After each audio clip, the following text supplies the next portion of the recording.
دولت دے نہ ثروت دے مجھے بس یہ سعادت دے، نہ دولت دے نہ ثروت دے مجھے بس یہ سعادت دے، تیرے قدموں میں مر جاؤں میں رو رو۔ السلام علیکم ورحمۃ اللہ وبرکاتہ۔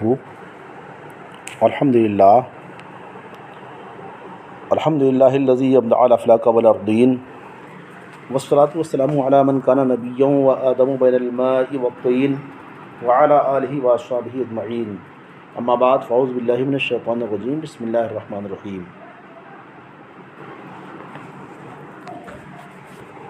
قد جاءکم من اللہ نور وکتاب مبین، آمنت باللہ صدق اللہ العلی العظیم وبلغنا رسولہ النبی الامین الکریم ونحن علی ذلک لمن الشاہدین والشاکرین والحمدللہ رب العالمین۔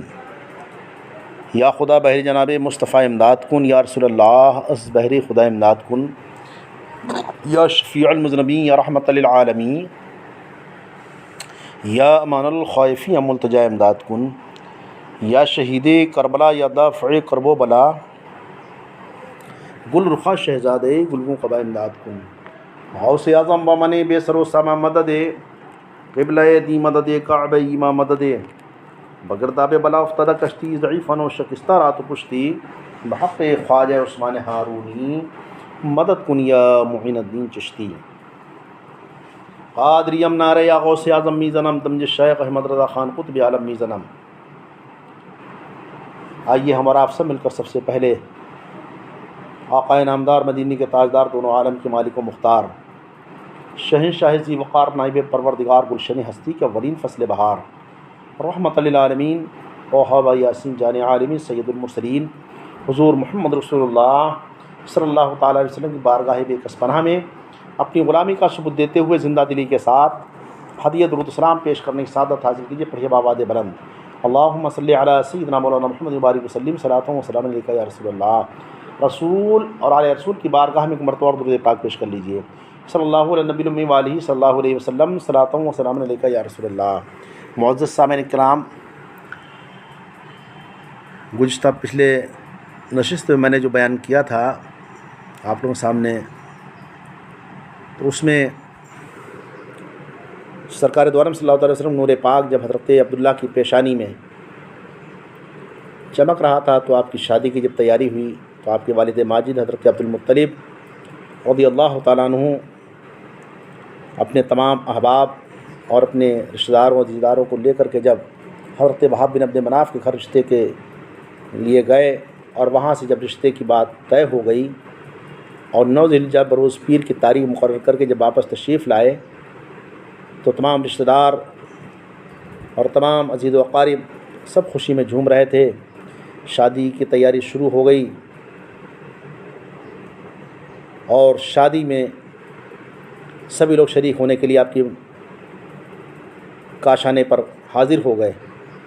تاریخ آ گئی، تمام برادری، تمام قبیلے والے، رشتہ دار، تمام دوست احباب اکٹھا ہو گئے۔ حضرات، اب شادی کا منظر کیا تھا اس کو سماعت کریں۔ یہ میرے سرکار کے والد ماجد کی شادی پاک ہے۔ سوچو، ذرا غور کرو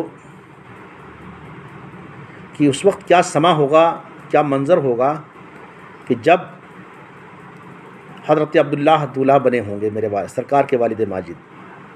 دولہے تو آج بھی ہزاروں لاکھوں بنتے ہیں اور قیامت تک بنتے رہیں گے انشاءاللہ، مگر قربان جاؤ اس دولہے پر جس کی پیشانی میں میرے اور آپ کے نبی پاک صلی اللہ تعالی وسلم کا نور جگمگا رہا تھا۔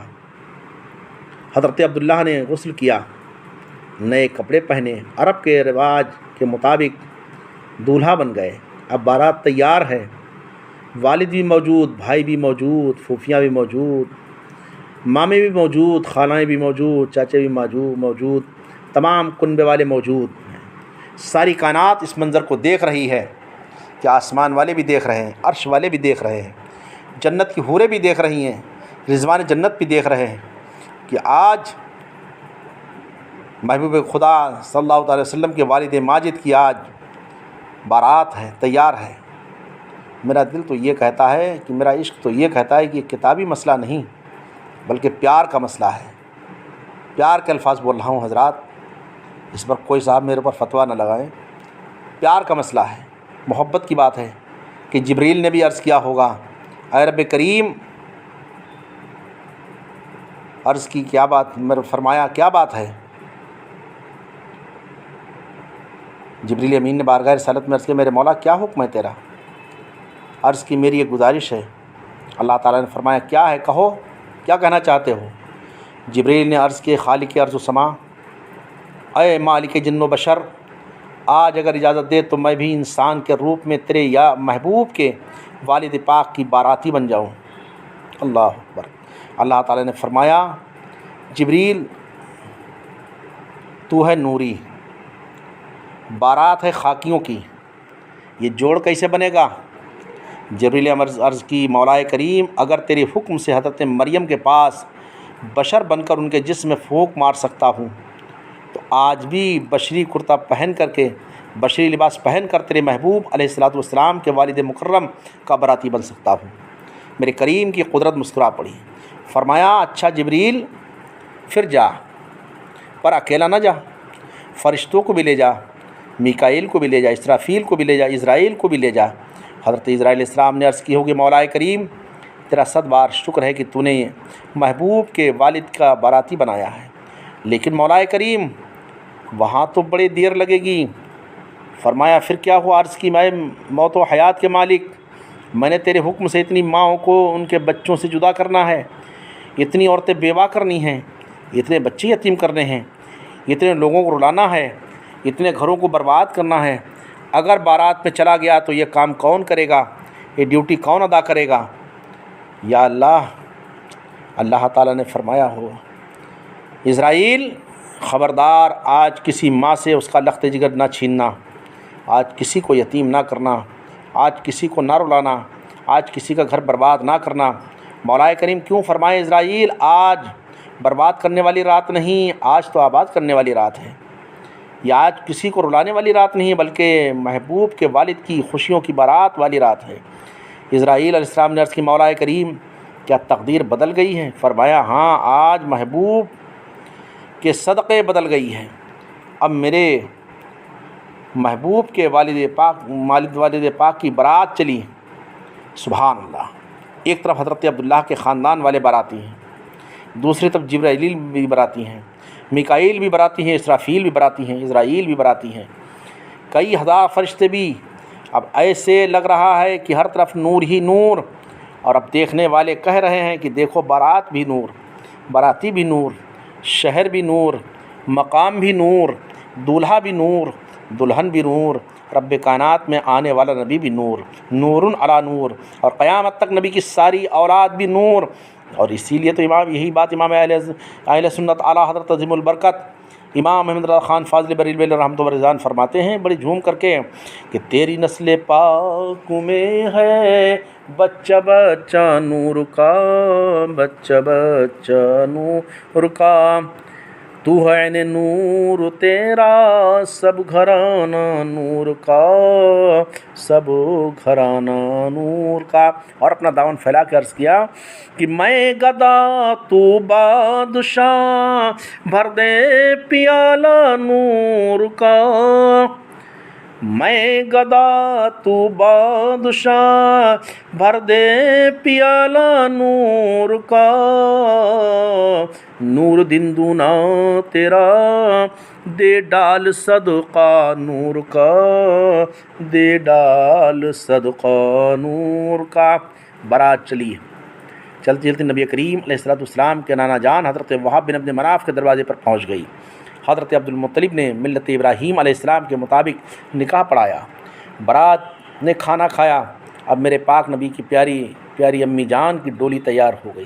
حضرت وہاب بن عبد مناف نے فرمایا عبد المطلب آپ کی بیٹی کی امانت تیار ہے، ڈولی میں بیٹھ چکی ہے، اب بھیجیے کہار کہاں ہیں، بھیجیے مزدور کہاں ہیں جو ڈولی کو اٹھائیں.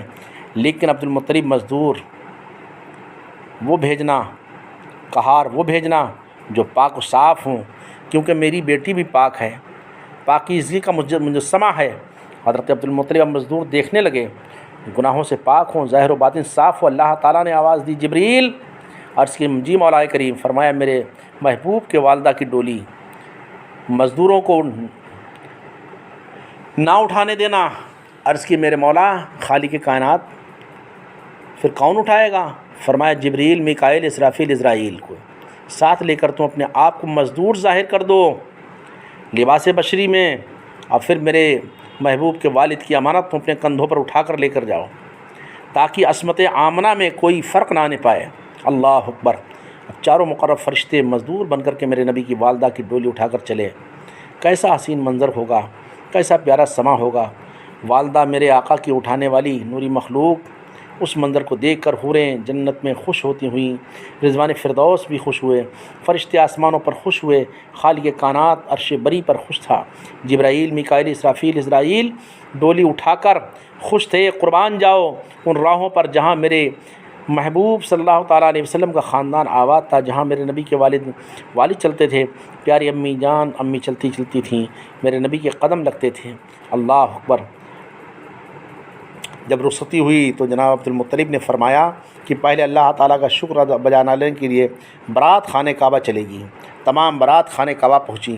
حضرت عبداللہ نے اور حضرت آمنہ نے شکرانے کے طور پر کعبہ شریف کا طواف کیا، پھر مقام ابراہیم پر 2 رکعت نماز پڑھی، پھر ساری برات جناب عبدالمطلب کے گھر پہنچ گئی۔ حضرت عبداللہ رضی اللہ تعالیٰ عنہ اپنی اہلیہ جنابہ حضرت سیدہ آمنہ کے ساتھ بڑے مسرور تھے۔ اللہ تعالیٰ نے بڑا پیارا جوڑا ملایا تھا۔ شادی کے چند روز بعد حضرت عبداللہ رضی اللہ تعالیٰ عنہ شکار کے لیے مکہ شریف سے باہر وادی مکہ کے جنگلات میں تشریف لے گئے۔ جب کچھ وقت گزر گیا تو آپ جنگل میں شکار کے لیے تشریف لے گئے۔ راستے میں ایک بی بی جس کا نام فاطمہ تھا، آپ کی اس سے ملاقات ہوئی۔ یہ بی بی کون تھی؟ یہ مکے کی رہنے والی نہیں، یہ بی بی ملک شام کے بادشاہ کی بیٹی تھی۔ بڑی حسین و جمیل، اللہ تعالیٰ نے بے پناہ حسن کی دولت سے اس بی بی کو نوازا تھا۔ اور پھر شام کی شہزادی یہ فاطمہ توریت، زبور، انجیل اور تمام آسمانوں کتابوں کی عالمہ تھی، فاضلہ بھی تھی۔ اس نے تمام کتابوں میں بات پڑھی تھی کہ فلاں وقت سردار مکہ حضرت عبدالمطلب کے گھر ایک لڑکا پیدا ہوگا جس کا نام ہوگا عبداللہ۔ اس کی پیشانی میں نبی آخر الزماں صلی اللہ علیہ وسلم کا نور پاک ہوگا۔ اس کی نشانی یہ ہوگی وہ جن راہوں سے گزرے گا، وہ راہیں، وہ پتھر، وہ جگہ سب نور ہو جائے گی۔ وہ درخت بھی اس کو سلام کریں گے۔ بڑی خوش نصیب ہوگی وہ بی بی جس کا نکاح حضرت عبداللہ سے ہوگا، اور وہ نبی آخر الزماں کی ماں بننے کا انہیں شرف حاصل کرے گا۔ وہ فاطمہ شامیہ سوچنے لگی کیوں نہ ہو اس کی قسمت آزمائی جائے، شاید وہ نور مصطفیٰ علیہ السلام کی دولت میرے حصے میں آ جائے۔ اللہ تعالیٰ وہ رحمت عالم میرے نصیب میں کر دے، وہ دولت عظمیٰ، وہ نعمت عظیم میری قسمت میں میرے گھر میں آ جائے۔ وہ ملک شام سے کی شہزادی بہت سا مال و دولت اور نوکر لے کر کے مکہ شریف کی تعلیم اس نے سفر شروع کر دیا۔ مکہ شریف کی طرف سفر کرتے کرتے بالکل شہر مکہ کے قریب میں آ گئی جب، تو اس نے دیکھا ایک راستہ ہے جس راستے سے اکثر لوگ نکلتے ہیں۔ اسی راستے میں اس نے کیا کام کرا، وہیں پر اس نے اپنا بیٹھنے کا انتظام کر لیا، بیٹھ گئی۔ جن راہوں سے مکہ شریف کے لوگ آتے جاتے تھے اسی نیت سے اس نے وہیں پر اپنا ایک کٹی، ایک وہیں پر عارضی جھوپڑی اس نے بنا لی کہ کبھی حضرت عبداللہ ان راہوں سے گزریں گے، ملاقات ہو جائے گی تو میں اپنا مقصد میں کامیاب ہو جاؤں گی۔ اتفاق سے حضرت عبداللہ رضی اللہ تعالیٰ شکار کے لیے اسی راستے سے گزرے جن راستے پر فاطمہ شامیہ نے اپنا ڈیرا ڈالا تھا، جہاں پر وہ فاطمہ شامیہ شہزادی ملک شام بادشاہ کی وہ وہاں پر بیٹھی ہوئی تھی اپنے ڈیرے کے اندر۔ فاطمہ شامیہ نے دیکھا کہ حضرت عبداللہ کے چہرے سے نور کی شعائیں پھوٹ رہی ہیں، نور کے جلوے ظاہر ہو رہے ہیں، ہر چیز حضرت عبداللہ کو دیکھ کر سجدہ ریز ہو رہی ہے۔ پتھر سے، ہر درخت سے، ہر ذرے سے درود و سلام کی صدائیں آ رہی ہیں۔ فاطمہ شامیہ نے، ظالمہ فاضلہ نے، اس راہبہ نے جب یہ حسین جمیل منظر دیکھا سمجھ گئی یہی وہ عظیم ہستی ہے جن کی تعریف توریت، زبور، انجیل اور تمام آسمانی کتابوں میں موجود ہے۔ یہی وہ سردار مکہ کا فرض اندرمند ہے جس نے نبی آخر الزماں کا والد بننے کا شرف حاصل کرنا ہے۔ فوراً خیمے سے باہر آئی، حضرت عبداللہ کو بلایا، عرض کی حضور اگر آپ ناراض نہ ہوں تو تھوڑی دیر کے لیے میری جھوپڑی میں تشریف لا کر میری جھوپڑی کو بھی اپنے قدموں سے منور فرما کر میری حوصلہ افزائی فرما دیں۔ حضرت عبداللہ نے اس کی دعوت قبول فرماتے ہوئے اس کے ڈیرے میں تشریف لے گئے. اس نے بڑے ادب و احترام کے ساتھ بٹھایا، بہت ہی خدمت کے ساتھ بہت خدمت کی، حاضر طعام پیش کیا، بڑی بڑی خاطر اور تواضع کی. جب بات خدمت سے فارغ ہوئی تو حضرت عبداللہ سے فرمایا، بی بی صاحبہ. حضرت عبداللہ فرماتے ہیں، بی بی صاحبہ آپ نے مجھے کیوں اندر بلایا، کیا بات ہے؟ اس عالمہ فاضلہ شامیہ نے کہا، حضور میں بات کرتے کرتے شرم محسوس کرتی ہوں، لیکن بات غلط بھی نہیں ہے، لہٰذا اگر آپ اجازت دیں تو میں کچھ کہہ سکتی ہوں. آپ نے فرمایا، کہو. تو حضرت عبداللہ نے فرمایا، جو تمہارے دل میں ہو بلا جھجک کہیے. حضرت عبداللہ کی بات سن کر فاطمہ شامیہ نے کہا، حضور میں چاہتی ہوں کہ آپ مہربانی کریں، کرم کریں تو میرے ساتھ نکاح کر کے مجھے اپنی ہمیشہ کے لیے خدمت گزاری کا شرف بخش دیں تو زہ نصیب. حضرت عبداللہ نے فرمایا، بی بی صاحبہ مجھے آپ کے اخلاق نے، آپ کی طبیعت نے، آپ کی باتوں نے بڑا متاثر کیا ہے. دل چاہتا ہے کہ میں ابھی آپ کی بات پر عمل کروں، لیکن چونکہ یہ ساری زندگی کا مسئلہ ہے، اس واسطے اس مسئلے میں مجھے اپنے والد مکرم حضرت عبدالمطلب سے مشورہ کرنا ضروری سمجھتا ہوں. اگر آپ مجھے اجازت دیں تو میں مشورہ کر کے آپ کو اس کی اطلاع دے سکتا ہوں. اس عالمہ فاضلہ راہبہ نے کہا، حضور بہت اچھا، آپ مشورہ کر لیں، میں آپ کا یہی انتظار کروں گی. آپ اس بی بی سے اجازت لے کر گھر آئے. پروردگار عالم کی شان دیکھیے کہ اسی رات نور مصطفیٰ علیہ التحیۃ والثناء حضرت عبداللہ کی پیشانی سے منتقل ہو کر حضرت سیدہ آمنہ طیبہ طاہرہ حضرت آمنہ رضی اللہ تعالیٰ عنہ کے بدن پاک میں تشریف لے آیا. صبح کا وقت ہوا. حضرت عبداللہ جناب عبدالمطلب کی خدمت میں حاضر ہوئے. فاطمہ شامیہ سے ہونے والی ساری بات والد ماجد حضرت عبدالمطلب کو سنائی. حضرت عبدالمطلب نے فرمایا، ٹھیک ہے، اگر تمہارا پروگرام دوسری شادی کا ہے تو ہمیں کوئی اعتراض نہیں. حضرت عبداللہ رضی اللہ تعالیٰ عنہ بڑے خوش ہوئے، اجازت لے کر اسی راہبہ عالمہ کے پاس تشریف لائے اور فرمایا، فاطمہ مبارک ہو، میرے والد مکرم نے آپ کے ساتھ شادی کرنے کی بخوشی اجازت دے دی ہے.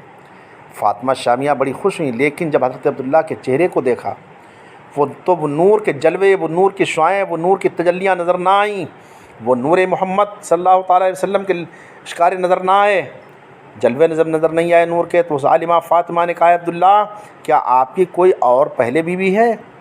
حضرت عبداللہ نے فرمایا، ہاں میری شادی چند دن پہلے آمنہ بنت وہب کے ساتھ ہوئی ہے. تو اس عالمہ کی آنکھوں میں آنسو آ گئے، رو پڑی اور رو کر کہنے لگے، عبداللہ میں اب آپ سے شادی نہیں کر سکتی، آپ کو پہلی بیوی مبارک ہو. حضرت عبداللہ بڑے حیران ہوئے کہ کل اتنا تقاضا تھا اور آج بالکل انکار، کل اتنا اصرار، آج بالکل جواب. فرمایا، بی بی صاحبہ کیا بات ہے، مجھے بھی بتا چلے اتنی جلدی کیوں انکار کر دیا، راتوں رات یہ انقلاب کیسے پیدا ہوا؟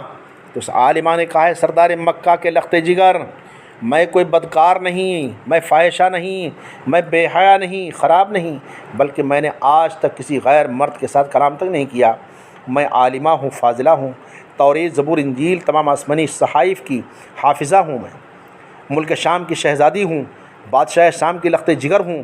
بات یہ ہے کہ اس دن جو میں نے آپ کے ساتھ نکاح کرنے کا، شادی کرنے کا پروگرام جو بنایا تھا، اس کی وجہ یہ تھی کہ اس دن میں نے آپ کے چہرے میں نبی آخر الزماں کا نور دیکھا تھا. میں نے چاہا تھا کہ وہ نور محمد مجھ میں آ جائے تاکہ میں اس نور کی امین بن جاؤں، پر اللہ تعالیٰ کو یہ منظور نہیں تھا. اس قادر مطلق نے، اس خالق کے دو جہاں نے چاہا اپنے یار کا، اپنے محبوب کا نور رکھ دیا ہے. اے عبداللہ، وہ جس کے نور سے تیری چمکتی تھی یہ پیشانی، اسی کی تھی میں طالب اور اسی کی تھی میں دیوانی. حضرات، سمجھنے کی بات ہے یہاں پر کہ وہ شہزادی کیسی شہزادی تھی کہ وہ دیکھ کر کے اس نے کیا کہا کہ وہ نور، وہ جس کے نور سے تیری چمکتی تھی یہ پیشانی، اسی کی تھی میں طالب اور اسی کی تھی میں دیوانی، مگر میں رہ گئی محروم، قسمت میری پھوٹی ہے، سنا ہے وہ نعمت آمنہ نے تجھ سے لوٹی ہے. حضرات، حضرت آمنہ رضی اللہ تعالیٰ عنہ کو وہ نور پاک حاصل ہو گیا اور اس بیٹی نے اس وقت میں اس چیز کا انکار کر دیا، اس بیٹی نے انکار کر دیا. حضرات،